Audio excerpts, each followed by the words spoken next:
Hello everyone. हमने last video में चर्चा करी थी प्रतिरोध तक, है ना। तो आज वहीं से अपन आगे कंटिन्यू करते हैं। प्रतिरोध प्रतिरोध विद्युत परिपथ में अच्छा भी है बुरा भी है, दोनों ही उसके व्यवहार हैं। ठीक है, अच्छा कब है? जब हमें किसी चीज़ को या फिर वोल्टेज को रोकना हो या धारा को रोकना हो, कंट्रोल करना हो, उस समय प्रतिरोध एक कंट्रोलिंग यूनिट के रूप में काम करता है। ठीक है, उस कंडीशन में हमारे लिए बहुत ही अच्छा है। लेकिन जब हमें कहीं अच्छी इंटेंसिटी की धारा की ज़रूरत होती है और प्रतिरोध ज़्यादा रहता है तो हमारी धारा उतनी आती नहीं है, वेस्ट एनर्जी का ज़्यादा नुकसान होता है और जो यूज़फुल एनर्जी है वो बहुत कम मिल पाती है। उस केस में वो सही नहीं है हमारे लिए। आज हम बात करने वाले हैं प्रतिरोध के पूर्ण स्वरूप के बारे में। ठीक है, तो प्रतिरोध का जो फार्मूला डेवलप होकर आता है वो आता है ओम के नियम से। और ओम का नियम क्या है? V बराबर आई आर बराबर आई। इस फार्मूले को में हम थोड़ा सा मॉडिफिकेशन कुछ इस प्रकार भी कर सकते हैं। यदि हमको I ज्ञात करना है तो हमारा फार्मूला क्या हो जाएगा? I बराबर V बटा R। और यदि हमको R चाहिए तो हमारा फार्मूला हो जाता है R बराबर V बटा I। एक और बात यहाँ पे ध्यान रखनी है कि ओम का नियम का फार्मूला क्या है, तो ये फार्मूला तो बिल्कुल सही है और हमको आसानी से याद भी हो जाता है क्योंकि V प्रोपोर्शनल टू I। ठीक है, लेकिन अगर कभी कभी किताब में इस टाइप में भी अगर फार्मूला दिया जाता है तो ये भी इसी का एक स्वरूप है, मॉडिफाई फार्मूला है, ये भी ओम का नियम का ही फार्मूला कहलाएगा। ठीक है, ओम का नियम है इसमें ना, तो ये ओम का नियम का आप इस स्वरूप में भी लिखा हुआ आ सकता है। ठीक, अब जब प्रतिरोध के फार्मूले की बात करें तो प्रतिरोध का फार्मूला हो जाता है R बराबर V ओपन I। ठीक है, ये इसका फार्मूला हो गया प्रतिरोध निकालना था। और प्रतिरोध का जो मात्रक है, इसका जो मात्रक है वो क्या है? ओम। मात्रक कौन है? ठीक है, आप इसे ओम इंग्लिश में इस तरह से भी लिख सकते हैं। ठीक है, अब प्रतिरोध किन चीज़ों पर निर्भर करता है? ठीक है, प्रतिरोध की निर्भरता यहाँ पे कर देते हैं। प्रतिरोध की निर्भरता, ठीक है, प्रतिरोध की निर्भरता किन चीज़ों में निर्भर करती है? तो R proportional to L open A। ठीक, कहने का तात्पर्य है कि प्रतिरोध लंबाई के समानुपाती और अनुप्रस्थ काट के क्या होता है? व्युत्क्रमानुपाती होता है। इसका मतलब है कि कोई तार की लंबाई यदि ज़्यादा होती है, पहले 1 मीटर था अब वो 2 मीटर होता है, तो उसका प्रतिरोध क्या हो जाएगा? बढ़ जाएगा। ठीक है, पहले 1 ओम था तो अब 2 ओम हो जाएगा। जैसे जैसे लंबाई बढ़ेगी, जैसे जैसे लंबाई बढ़ेगी तो प्रतिरोध भी क्या होगा? बढ़ेगा। लंबाई बढ़ेगी तो आपका प्रतिरोध भी क्या होगा? बढ़ेगा। लेकिन अनुप्रस्थ काट अर्थात मोटाई के व्युत्क्रमानुपाती होता है, अर्थात मोटाई बढ़ेगी तो आपका जो प्रतिरोध है वो क्या होगा? घटेगा। एक सिंपल सा गणित। अब जब ये इसकी बात करते हैं, इसका समानुपाती का स्थिरांक हटाते हैं तो हमको एक नया स्थिरांक मिलता है, R बराबर रो L ओपन A। ये रो जो है ये विशिष्ट प्रतिरोध कहलाता है। विशिष्ट प्रतिरोध का मतलब होता है कि किसी भी एक चालक को हम फिक्स कर दें, भले वो सिल्वर हो, कॉपर हो, एल्यूमिनियम, तो उसका इकाई लंबाई में और इकाई अनुप्रस्थ काट में जो क्षेत्रफल होता है वो क्या कहलाता है? हमारा उसका जो प्रतिरोध है वही हमारा क्या हो जाएगा? विशिष्ट प्रतिरोध। अर्थात मैं इसका एक चालक की लंबाई फिक्स कर दूँ 1 और अनुप्रस्थ काट भी क्या कर दूँ 1, तो R बराबर क्या हो जाएगा आपका? यदि मैं L बराबर क्या कर दूँ 1 सेंटीमीटर और A बराबर क्या कर दूँ 1 सेंटीमीटर स्क्वायर, तो मेरा R बराबर क्या हो जाएगा? वो। ठीक है, इसका मतलब यदि मैं किसी एक निश्चित चालक की लंबाई 1 सेंटीमीटर एकांक कर दूं और अनुप्रस्थ काट 1 सेंटीमीटर स्क्वायर अर्थात एकांक कर दूं, तो उस चालक का जो प्रतिरोध है वही क्या कहलाएगा? विशिष्ट प्रतिरोध कहलाएगा। तो विशिष्ट प्रतिरोध का तात्पर्य है इकाई प्रतिरोध या यूनिट, विशिष्ट प्रतिरोध। ठीक है, तो विशिष्ट प्रतिरोध एक्चुअल में होता क्या है, तो इकाई प्रतिरोध एक तरह से किसी निश्चित चालक का, मतलब चालक आपको फिक्स करना पड़ेगा, किसी निश्चित चालक तार का एकांक प्रतिरोध, एकांक प्रतिरोध हम क्या कह सकते हैं, विशिष्ट प्रतिरोध। अब एक छोटे से उदाहरण के लिए समझते हैं इकाई का क्या महत्व है। यदि हमको किसी भी चालक के इकाई प्रतिरोध का मान पता चल जाता है तो हमें उस तार का लंबाई कितना भी हो, हम आसानी से उसका प्रतिरोध निकाल सकते हैं। फॉर एग्जाम्पल के लिए मेरे पास में ये इकाई प्रतिरोध है इस तार का, और इकाई प्रतिरोध मेरे पास 2 ओम है। ठीक है, कितना है, 2। अब ये तार अगर 10 मीटर लंबा होगा, ठीक है, तो उसका प्रतिरोध मुझे निकालना होगा। तो मैं आसानी से निकाल दूंगा कि मेरी इकाई में प्रतिरोध 2 है, तो 10 मीटर का प्रतिरोध कितना हो गया, 20। ठीक है, तो इकाई की अपनी बहुत ही स्पेशल महत्ता होती है। अगर हमें किसी की यूनिट पता चल जाती है तो वो कितना भी आगे लार्ज हो जाए उसका आसानी से वैल्यू फाइंड आउट किया जा सकता है। ठीक है, अब हम इसका विशिष्ट प्रतिरोध का मात्रक निकालने की कोशिश करते हैं। तो विशिष्ट प्रतिरोध का हमारा R बराबर रो L ओपन A। ठीक, तो रो का फार्मूला हमारे पास हो जाएगा, ये इधर जाएगा, तो R A बराबर रो L। ठीक है, L को मैं इधर भेज देता हूँ, तो हमारा फार्मूला हो जाता है आर ए बटा एल बराबर रो। अब आर का फार्मूला, आर का क्या होता है, ओम। ठीक है, ए का हमारे पास में मात्रक हो जाता है सी एम स्क्वायर।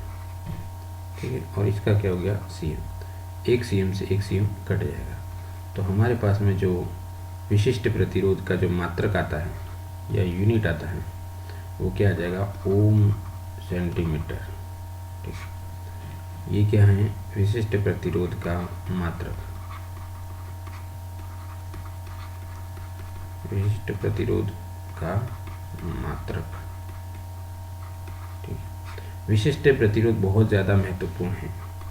इसलिए महत्वपूर्ण है कि आपको कभी किसी चीज़ की इकाई पता चल जाती है तो आसानी से आप उसकी किसी भी वैल्यू तक पहुंच सकते हैं। फॉर एग्जांपल के लिए मेरे को अगर एक पार्ले जी का वैल्यू पता है, एक पार्ले जी का वैल्यू मेरे को पता है 5 रुपये, इसका मतलब मेरे को क्या पता है, इकाई पता है। अब मैं आपसे पूछूं कि मेरे पास 50 पार्ले जी, उसका वैल्यू क्या होगा, तो आप सीधा निकाल दोगे 50 पार्ले जी का वैल्यू क्या निकलेगा, तो 50 पार्ले जी इंटू 5, आप डायरेक्ट 250 रुपये। लेकिन आपने पहले क्या फाइंड आउट किया, इकाई प्राप्त की। तो वैसे ही किसी भी विद्युत के चैप्टर में आपको इकाई वैल्यू जो मिलती है वो विशिष्ट के संदर्भ में मानी जाती है। ठीक है, और विशिष्ट प्रतिरोध या इकाई प्रतिरोध जब आपको मिल जाता है तो हमारा आधा काम क्या हो जाता है, आसान हो जाता है।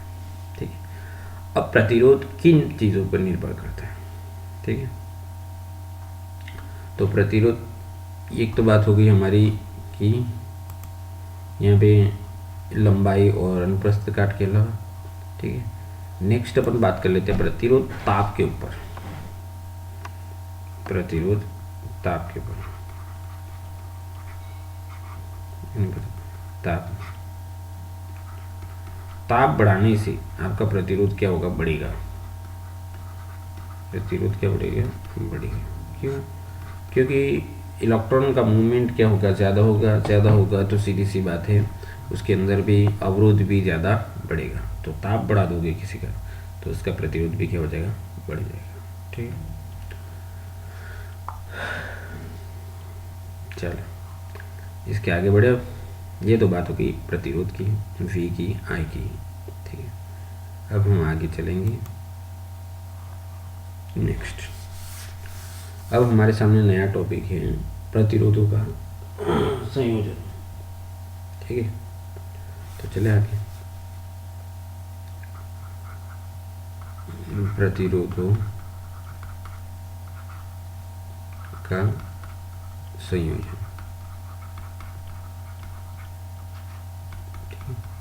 अब प्रतिरोधों का संयोजन हम दो तरीके से कर सकते हैं। पहली बात तो हमारे सामने सोचने का विषय है कि हमको करना क्यों है। ठीक है, प्रतिरोधों का संयोजन हमको करना क्यों है। तो मैं बता दूं, हमारे सर्किट के अंदर जब हमारे पास में कोई सर्किट है, कोई बल्ब है, दो बल्ब जल रहे हैं या एक बल्ब जल रहा है, ठीक है। अब इस एक बल्ब जब जल रहा है तो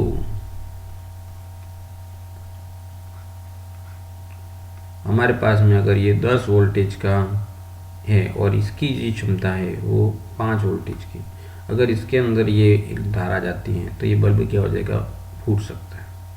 अब इसे कंट्रोल करने के लिए हमें क्या लगाना पड़ेगा, बीच में प्रतिरोध।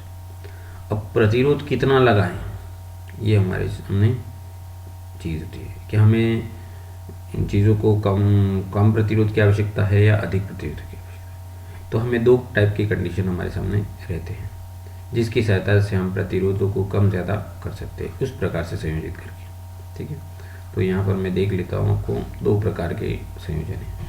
पहला है प्रतिरोधों का श्रेणी क्रम संयोजन। कौन सा होता है, श्रेणी क्रम संयोजन। और दूसरा है हमारा समांतर क्रम संयोजन। ठीक है, अब श्रेणी क्रम संयोजन के अंदर कैसे चलता है और समांतर क्रम संयोजन के अंदर कैसे चलता है। ठीक है, तो सबसे पहले बात करते हैं श्रेणी क्रम संयोजन की बात। जब भी आप किसी परिपथ में दो तीन चालक को जोड़ते हैं, ठीक है, इस तरह से, ठीक है, इस तरह से जब हम किसी चालक को परिपथ में जोड़ते हैं, ठीक, तो इसके ऊपर एक तो ये R है और एक इसके अंदर बैरियर है I, ठीक, और एक इसके अंदर जा रहा है वोल्टेज। ठीक है, अब वोल्टेज जो है वो इसमें वेरी करता है। जब इसी कंडीशन करोगे तो वोल्टेज क्या रहेगा, वेरी करेगा, V1, V2, V3, R भी चेंज होगा, R1, R2, R3। लेकिन जब इस क्रम में हम जोड़ते हैं तो क्या कांस्टेंट रहता है, I कांस्टेंट रहता है। तो हमारे पास में तीन हमारे पास चालक है, ठीक है, तो हम यहाँ पे ओम का नियम का प्रयोग कर सकते हुए प्रत्येक के अंदर हम क्या कर सकते हैं, इनका मान ज्ञात कर सकते हैं कि प्रत्येक तार के अंदर कितना प्रतिरोध है। ठीक है, तो फॉर एग्जांपल के लिए मैंने डाला टोटल प्रतिरोध अगर अपन को निकालना है इस पूरे परिपथ का, तो मेरे पास में क्या फार्मूला हो जाएगा, मेरे पास में फिलहाल क्या है, I कांस्टेंट है ना, तो V बराबर IR। तो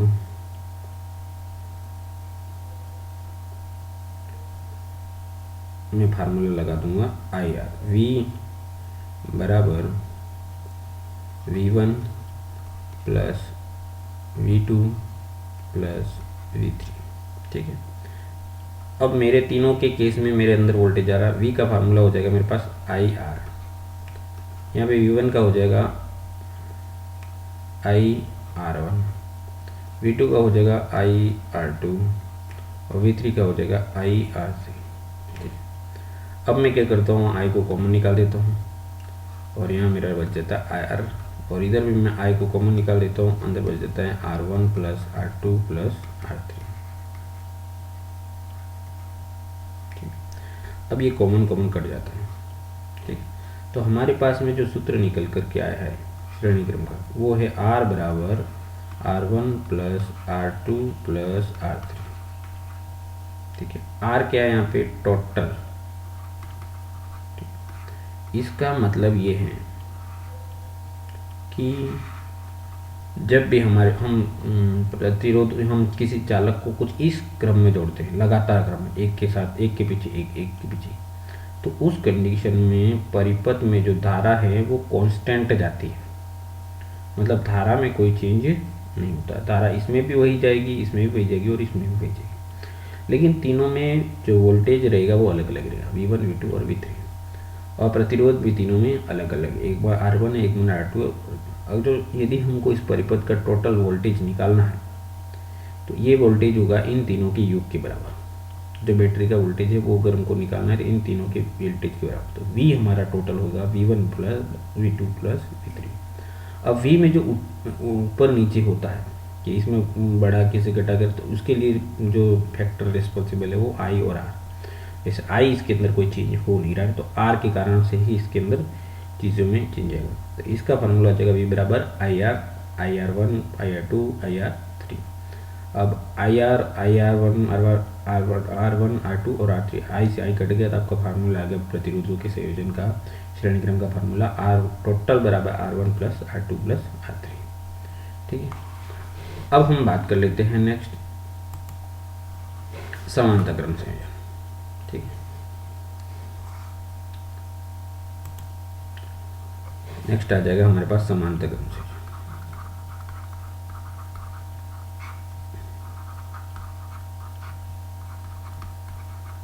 अब इस केस में क्या है, हमको प्रतिरोधों को कुछ डिफरेंट तरीके से जोड़ना है।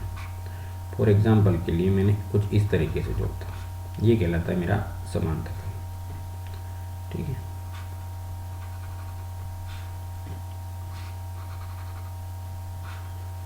और इन तीनों को मैंने जोड़ दिए हैं परिपथ से।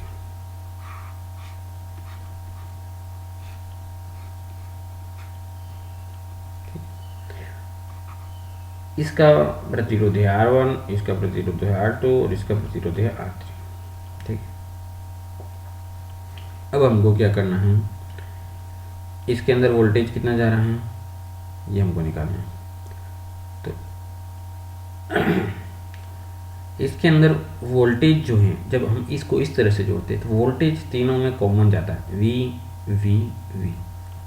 इस कंडीशन में अगर हम किसी चालकों को संयोजित करते हैं परिपथ में तो उनके अंदर जो वोल्टेज जाता है वो कांस्टेंट जाता है। लेकिन इस केस पे इनके अंदर जो चेंजेज आता है वो धारा के अंदर आता है। किस में आता है, धारा। तो इसके अंदर जो धारा बहती है वो I1 है, इसके अंदर जो धारा बहती है वो I2 है और इसके अंदर धारा बहती है I3। तो हमारा इस बार का जो परिपथ में जो निकालने का सोर्स रहेगा वो रहेगा I टोटल। तो हमारे केस में I टोटल कितना है हमारे पास में, ठीक है। तो I टोटल हमारे पास में हो जाएगा I1 plus I2 plus I3। इसका मतलब कि हमारा जो धारा बह रही है वो हमको निकालने कैलकुलेट करना है, और धारा के अंदर ही वेरिएशन आ रहा है तो हम धारा के वाला सूत्र ही प्रयोग करें, क्योंकि V के अंदर तो कोई चेंजेस आ नहीं रहा है। ठीक है, और धारा के अंदर चेंज आने के लिए रेस्पॉन्सिबल कौन है, इसके अंदर फैक्टर जो ऐड किया जा रहा है धारा के अंदर चेंज होने के लिए वो R है। ठीक है, तो सूत्र लगाएंगे V ओपन R, I का सूत्र होता है V ओपन R। तो यहाँ पर हो जाएगा V open R1 plus V open R2 plus V open R3। अब तुम्हारे सामने सवाल आएगा कि यहाँ पे V को के अंदर 1 2 3 को, क्योंकि V सबके साथ में कॉमन है, यहाँ पर भी 5 है, यहाँ पे भी 5 है, और यहाँ पे जब वेरिएशन नहीं आ रहा है तो मैं सबके लिए एक ही लिखूँगा। ठीक, अब जब मैं कॉमन निकाल देता हूँ V बराबर 1 ओपन R बराबर 1 open V 1 open R1 plus 1 open R2 plus 1 open R3। ठीक, तो मेरा सूत्र बन जाता है 1 ओपन R बराबर 1 open R1 plus 1 open R2 plus 1 open R3। और ये जो सूत्र है मेरा, ये मेरा कहलाता है समांतर क्रम संयोजन का सूत्र। ठीक है, और इसको जो टोटल, ये तीनों का क्या हो जाएगा टोटल, या कह सकते हैं हिंदी में तुल्य। मतलब ये कहना चाहता है कि ये तीनों का योग करोगे वो इसके बराबर आ जाएगा, और टोटल परिपथ का जो निकालना है वो ये कहलाता है। अगर टोटल का निकालना है तो हमको इन तीनों को जोड़ना पड़ेगा। इस तरह से हमने यहाँ पे प्रतिरोधों को दो तरीके से संयोजित करने के फार्मूले देखे, एक श्रेणी क्रम और एक समांतर क्रम। ठीक है, अब हम दोनों के अंदर थोड़ा सा न्यूमेरिकल क्वेश्चन एक छोटा सा देख करके आगे चलते हैं। ठीक है, अब हमारे दोनों में कितना अंतर है वो थोड़ा सा आप देखो।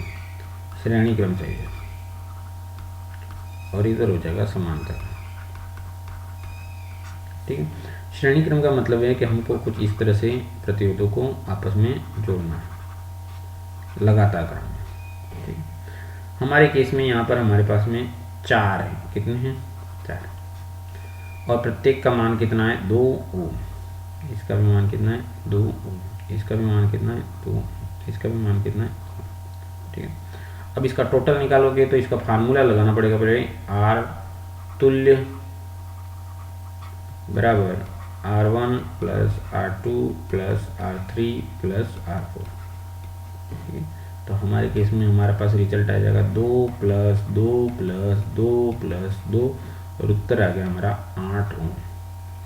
इस परिपथ का जो आपका दिए गए परिपथ का, अपन को इसको सवाल को कुछ इस तरह से, दिए गए परिपथ में परिपथ का तुल्य प्रतिरोध 8 ओम है। इस तरह से हमको जवाब देना, ठीक है। उसी प्रकार से जब समांतर क्रम की बात की जाती है, समांतर क्रम कुछ इस तरह से रहता है, 1 2 3 4, ठीक है। ये चारों को कुछ इस तरह से जब हम क्रम में जोड़ते हैं तो ये कहलाता है हमारा समांतर क्रम। अब इसका तुल्य प्रतिरोध निकालेंगे तो फार्मूला लगेगा हमारा 1/R तुल्य बराबर आ जाएगा 1/R1 plus 1/R2 plus 1/R3 और प्लस 1/R4। अब यहाँ पे एक और चीज़ मैं क्लियर कर सकता हूँ, हमने यहाँ पे 4 चालक लिए इसलिए ये R बहुत है। ये वहाँ तक जा सकता है अनलिमिटेड तक, जितने आप लोगे चालक तार उतने उसके अंदर R आपके बढ़ते जाएंगे, ठीक है। और इन केस अगर यहाँ पे 10 चालक तार होते तो हमारे पास में यहाँ पे फार्मूला 10 तक जाता, R1 R2 R3 R4 R5 R6 R7 R8 8 8 9 और 10 तक, ठीक है। तो ये चीज़ें आपको थोड़ी सी ध्यान रखनी। अब हमारे केस में सबका 2 ओम ही मैंने रख रहा हूँ, ठीक है। तो हमारा जो तुल्य प्रतिरोध आएगा वो कैसे आएगा, 1/2 प्लस 1/2 प्लस 1/2 प्लस 1/2। अब मैं ले लेता हूँ लघुत्तम 2, तो यहाँ पे वैल्यू आ गया 1 प्लस 1 प्लस 1 प्लस 1 का मतलब क्या हो गया 4/2। तो मेरे पास वैल्यू रहेगा 2, 1 2 3 4, ठीक है। तो मेरे पास वैल्यू आया 2, ठीक है। अब इसका जो वैल्यू निकल के आएगा आपका कितना आ गया 2। तो लेकिन ये चीज़ यहाँ पर एक चीज़ ध्यान में रखनी है अपने को कि ये जो वैल्यू है वो हमेशा 1/R की वैल्यू, R तुल्य की कौन सी वैल्यू, यहाँ पर अगर मैं चाहूँ तो ये 2/1, ठीक। लेकिन अगर हमको उसको पूरा वो करना है, R करना है, R तुल्य चाहिए आपको, तो ये वैल्यू हो जाएगा आपका 1/2, ठीक है। ये आपको ध्यान में रखना है, उल्टा हो जाएगा, क्यों, क्योंकि इसको भी उल्टा करोगे और इसको भी उल्टा करोगे तो समांतर क्रेस में आपको ये क्या करना है, उल्टा करना है, और वैल्यू आपका आ जाएगा वो 1/2। तो रिजल्ट को देखने पर आपको स्पष्ट पता चल रहा है कि यहाँ पर हमको वैल्यू बहुत ज़्यादा हाई मिल रही है और यहाँ पे वैल्यू बहुत कम मिल रही है प्रतिरोध की। इसका मतलब हमें जब प्रतिरोध कम मात्रा में चाहिए तो हमें समांतर क्रम में ऐड करने पड़ेंगे प्रतिरोध, और अगर हमको ज़्यादा मात्रा में चाहिए तो हमको श्रेणी क्रम में ऐड करने पड़ेंगे। और इसको करने से वोल्टेज और धारा के अंदर चेंजेस आ सकता है। तो किसी उपकरण के अंदर कम वोल्टेज लेता है, कोई धारा कम लेता है, तो उसका कारण है इस तरह से अंदर प्रतिरोधों का संयोजन होना, ठीक है। चलो, अब प्रतिरोधों का संयोजन हो गया। अब हमारे सामने नेक्स्ट टॉपिक रहेगा प्रतिरोधों का तापीय प्रवाह, ठीक है।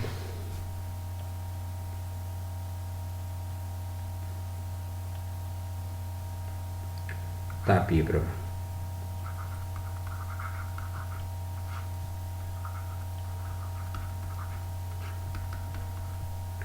तापीय प्रभाव के बारे में छोटा सा जानकारी मैं यहाँ दे देता हूँ, इसके आगे हम कल कंटिन्यू करेंगे, ठीक है। तापीय प्रभाव के अंदर क्या होता है कि जब भी कोई वस्तु को करंट दिया जाता है, जैसे मैंने पंखे को मैंने करंट दिया, ठीक है। तो जब भी पंखे को करंट दिया जाता है पंखा घूमता है, ठीक है। लेकिन घूमने के साथ साथ हम देखते हैं कि थोड़ी देर बाद वो गर्म हो जाता है, ठीक है। इसका मतलब क्या है कि हमने जो ऊर्जा दी है वो तो हमने इसको घूमने के लिए दी है, ठीक है।